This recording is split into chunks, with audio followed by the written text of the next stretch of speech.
एमती किसी प्रश्न रही जो प्रश्न को आम रेसीओ समाधान कले आम अति सहज हुए बा कम समय भितर तार उत्तर आम बाहर कर दे पारंते। सेमती गोटे प्रश्न अच्छे देख गोटे टेबुल और चेयर दाम मिसी 2800 टंका जदि चेयर दाम टेबुल दाम ठारू 40% उणा तेबे चेयर दाम केते हो। देख ये कौन रही गोटे टेबुल आ गोटे चेयर दाम कथा कह जाए। टेबुल पर आम टी नवा चेयर पर नवा सी बुझीगला ना ना कौन कही प्रश्न जदि चेयर दाम टेबुल दाम ठारू 40% उणा ता माने जदि आम टेबुल दाम को 100% मानिबा ताले चेयर दाम ताठू 40% उणा 40% उणा माने 40% कम ताले 100 रु 40% फेड़ी देले आमे पाइबा केते ये गला 60% बुझीगला ना ना तार नै जिबा आमे अनुपात ता माने एटू आमे या बुझीबा जे जदि टेबुल दाम 100 भाग हुए बा 100 गुण हुए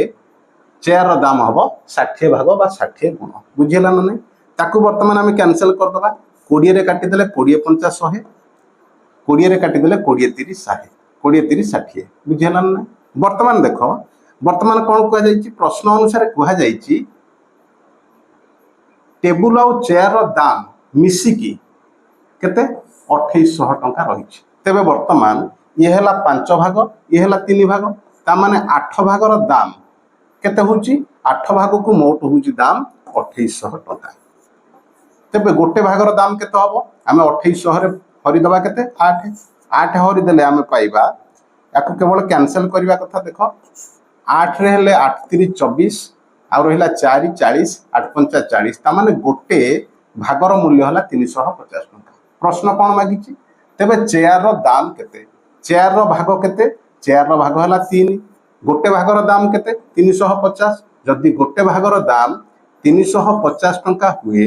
तेबे 3 भागर दाम केते हबो आमे गुणी दबा 3 गुणी देले पाइबा केते गोटे शून्य को गोटे शून्य दे देले 3 5 15 5 रहिला 1 3 3 9 1 10 ता माने